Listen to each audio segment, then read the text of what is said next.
Welcome to Confident AF Live, taking your mindset next level to get next year's results today with me, your host, Brandon Foster. Are you a badass peep with big dreams, ready to turn your unrealistic goals into reality? Confident AF Live is the gateway to enormous new opportunities and unlimited possibilities. The unrealistic can suddenly become realistic for you if you believe it. Are you ready to take your dreams and results to the next level? Then stay tuned as we help crack open the door to new ways of impactful thinking and believing about yourself with mindset practices for badass people like you. Confident AF Live starts right now. Well, good afternoon, good morning, good evening, or whenever you're watching this, everybody. Welcome to another new podcast episode of Confident AF Live. I'm super excited you're here today. Today I'm really excited. Today we're going to talk about 7 ways to embrace dreams. Embrace would be embrace. And I think dreams at the same time. Does y'all's brain ever do that where you have 2 words in your head and your brain just mixes them together? We're going to talk about 7 ways to embrace your dreams that scare you today, which is really exciting. And I want to talk about first why this is important. I feel like a lot of badass entrepreneurs, business owners think that once they achieve a certain goal, like they're done, like their life is complete or their goal is complete. And that is never the case. After coaching thousands of entrepreneurs and business owners and looking at like my own reactions and how I am, how my husband is, every single time we achieve a goal or a dream, it gives birth to bigger, bolder dreams and aspirations. And the reason why is because we are meant to grow. And how do we grow? We grow by our desires, which lead us to new levels of faith, new levels of action, new levels of inspiration. And I remember a couple different things. Number one, I see a lot of people who don't pursue their dreams because they don't know how it is attainable or if it's possible for them. And parents, friends, and others will say, well, that's unrealistic or that's too hard. And the truth is, anytime you attach those ideas or those beliefs, it's not going to end well. And when I say it's not going to end well, I'm not saying like you're going to die or, I don't know. A house is going to drop in your head like you're the Wicked Witch of the West. It's not what I'm saying. What I'm saying is your desires are never going to go away. I would love to tell you that they will, but like your true God-given desires will never go away. Like me running away and joining the circus, like me wanting to go to film school, like your desires are never going to go away. And often what happens is people, when they get older, have regrets, and the regrets are always from not pursuing the dreams and desires that was placed on their heart, which is very sad. And I don't want any of you all to live with regrets.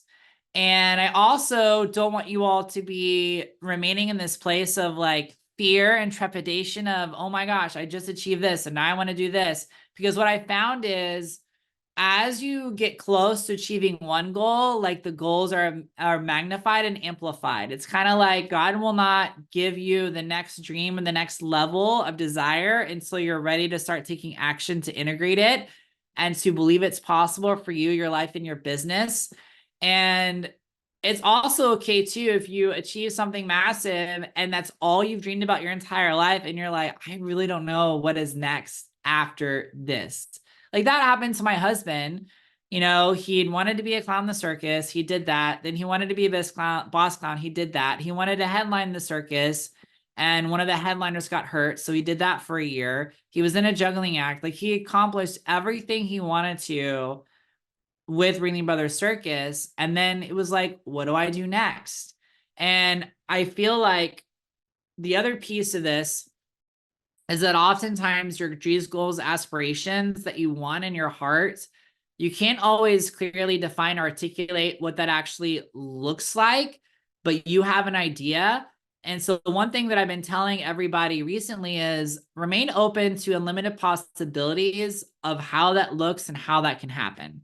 So for example, there was somebody who really wanted to be like this incredible basketball player. I don't remember. I just remember hearing about this, either watching this story or hearing a podcast of this story quite a few years ago.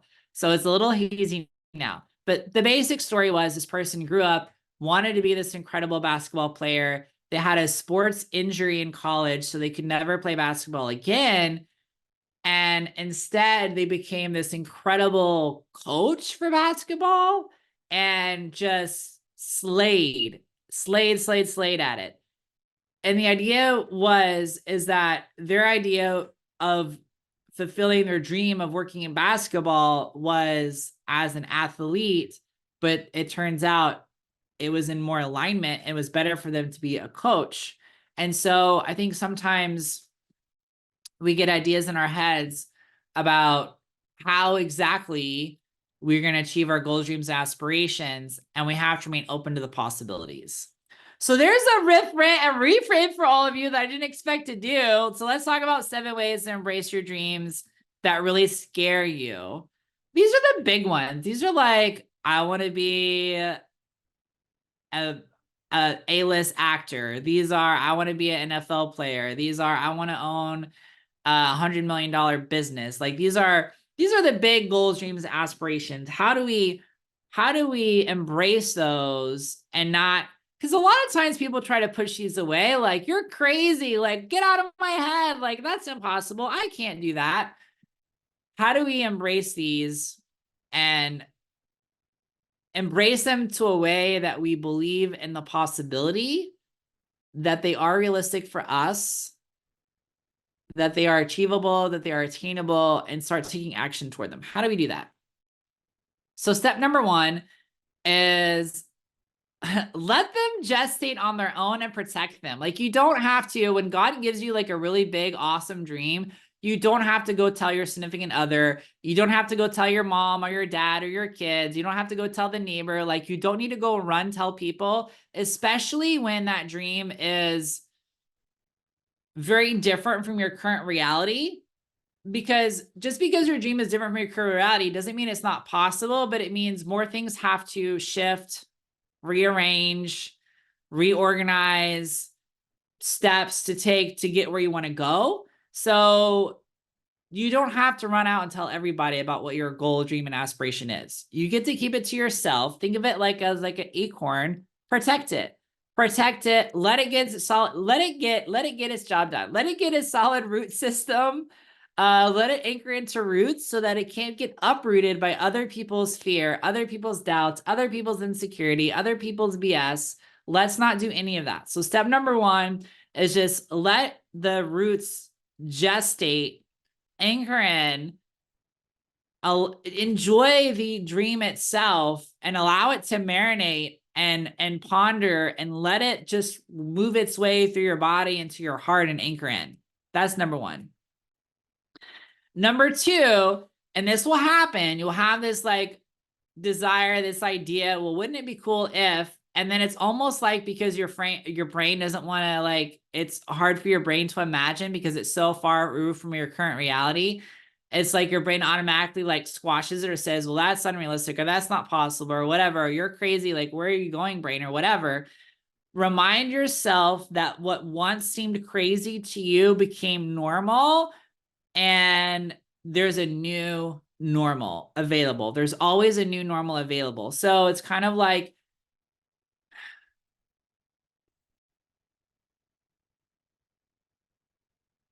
a big example for me, let me think of 3 examples for me.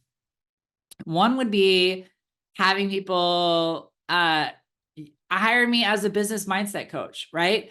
At first, it was like, that's crazy. Like, how can you coach business owners? You haven't had a business that long, da, da, da, da, da, da, da. Like, why are you so special? But as soon as you start coaching the people and you see like how it's not about you, it's about the talent and gifts that God gave you, it starts to become easier and easier and easier. And then you get better and better and better. And then you love it. So you grow it, you learn it, you do more. And then you create new courses, create new opportunities to work with people. And it just stacks and it just builds. So what used to be like, I can't believe people are paying me for this, now becomes people pay me all the time for this. I remember too, as a circus clown, it was like, can you even imagine like performing in front of in Madison Square Garden in front of thousands of people? And then like 3 years into the tour, I'm like, well, this is a normal Tuesday. It's a normal Tuesday. Going into Penn Station off of entrance number 4 Penn Avenue, whatever it's called, going into work, showing my badge, going into Clown Alley, putting on my makeup. We have a meet and greet with TV. This is a normal Tuesday, right? So remind yourself that all the things you dreamed that once felt so far away and so unrealistic for you or impossible for you became realistic and possible for you. That allows you to neutralize those feelings and those ideas that that dream is too far-fetched, too unrealistic, you're crazy, blah, blah, blah, blah, blah. That's number 2. Number 3 is the other thing, especially if you're a planner, is I have to know how I'm going to get there and I have to know how I'm going to do it today. And I feel like in some respects, it's a little bit easier because it's kind of dictated by society for goals, dreams, and aspirations in some ways than it is others. So example is, I want to be a doctor, right?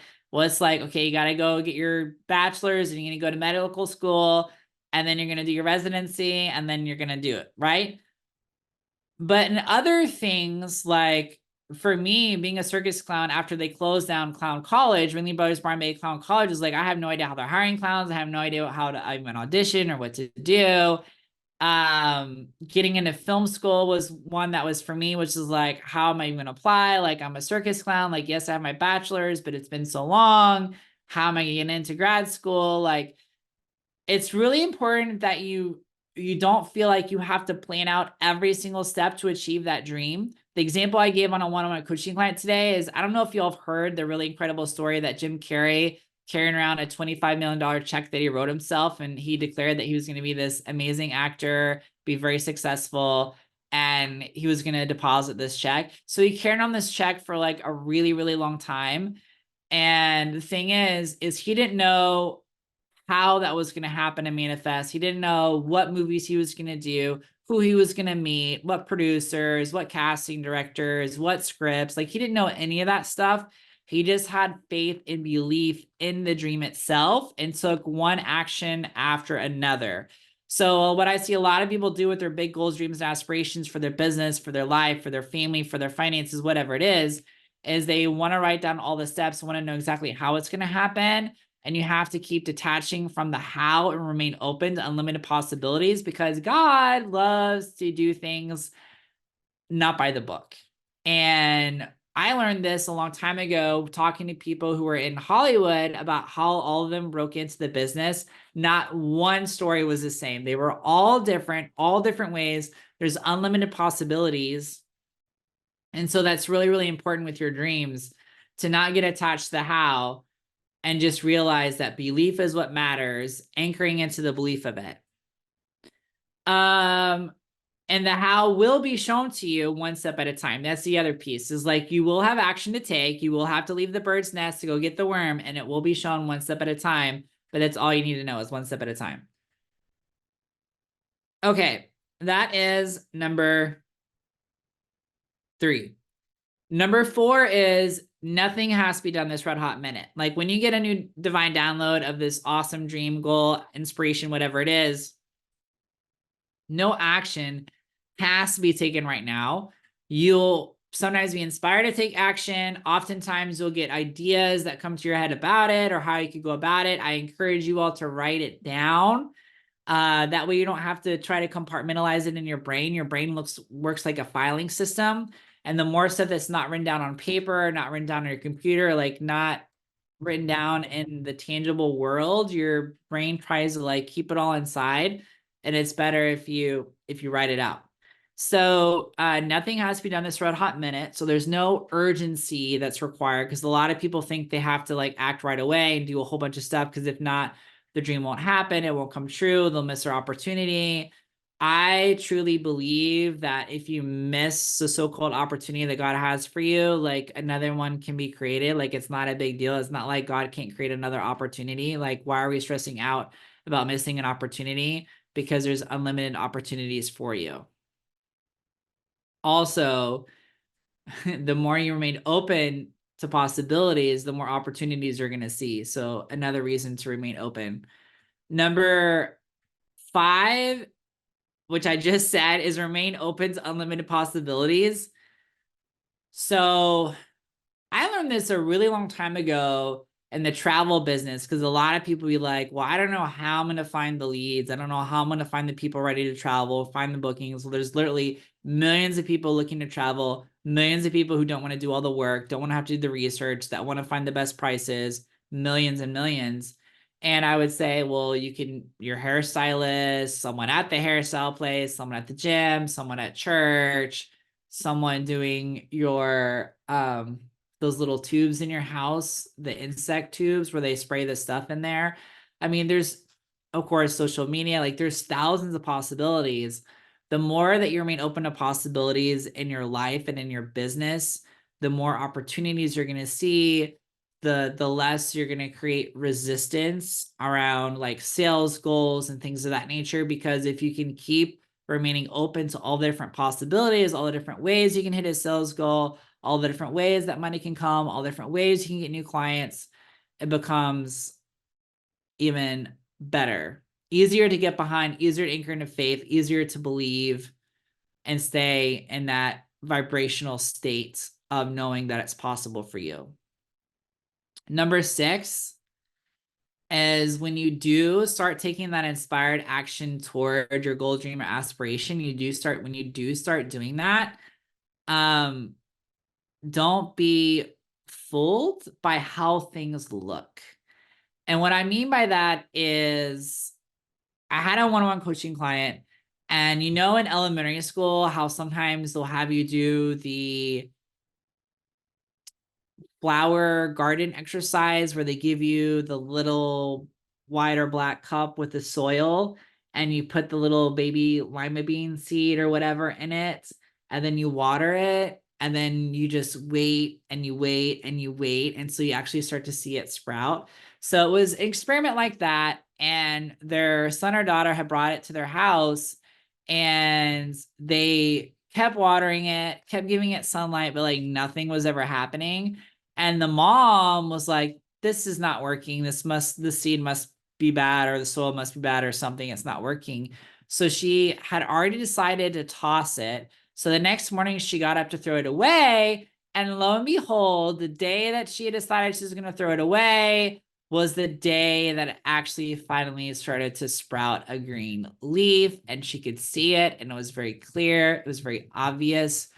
One of the biggest things that people do when they start to pursue their goals, dreams, aspirations is they don't see the sprout right away. They don't see that it is working on their favor, that it is going to be amazing. They don't see any of that. And so what happens is, they give up. They give up too early, and they start judging themselves and think it's not working. The watering's not working. The sunlight's not working. It's bad soil. It's bad seed. It's never going to happen. And then they quit. And so imagine if Jim Carrey, like his first few acting gigs, he was just like, never going to hit 25 million, never going to hit it, not going to happen, that kind of a thing. That never entered his mind. It was always another step and another step and another step forward, another step forward. He is getting there. It is in progress. It is going to happen. There was always anchoring back into faith and belief. This would be a really good conversation to have with him, by the way, at some point, to actually hear more about this Czech story and what was actually going through his head and how he anchored into that belief.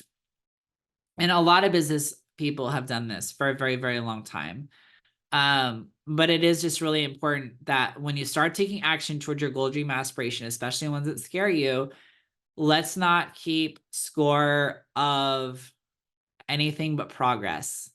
Earl Nightingale's definition of success is a progressive realization of a worthy ideal. You can say goal. And that is what you need to be doing for your goals, dreams, and aspirations. And number 7 piece of how to embrace your dreams that scare you is to trust that they are from the divine, that they are God's promises put in your heart, that he is not toying with you. It's not to set you up for failure. It's not to play with your spirits or tug on your heartstrings and squash them, that it's not any of that. And I found, after coaching so many people on this aspect and realizing where I've struggled in my own life in this, is that trusting God's promises is always a result of surrendering how you want things to be done over for a better way, an easier way, a more aligned way, a better timed way, basically something that's in your highest good that you don't always like, because you want it your way as opposed to the better way for you. I hope you all love that. I hope it brought you some joy, some encouragement, inspiration. Make sure you all like and subscribe to this podcast episode. Check me out over on YouTube and my Facebook group, Confident Mindset Practices. Don't miss an opportunity to join that. I go live every single week inside of there. And I say that I didn't go live this week because I was in New York. However, I did leave a training for people to do later on. So love you all. Thank you so much for watching. And I will see you next week on a brand new episode, which is going to be about overcoming your next level fears with love. Talk to you soon, boo. Bye-bye. You have been listening to Confident AF Live, taking your mindset next level to get next year's results today with host Brandon Foster on TransformationTalkRadio.com. Listen or watch live every Wednesday, 12 p.m. Pacific, 3 p.m. Eastern, where I help badasses like you with big dreams learn to take their impact and results next level, turning those unrealistic goals into reality. Confident AF Live is the gateway to enormous new opportunities and unlimited possibilities. For more information, get in touch with me, Brandon, at BrandonRFoster.com.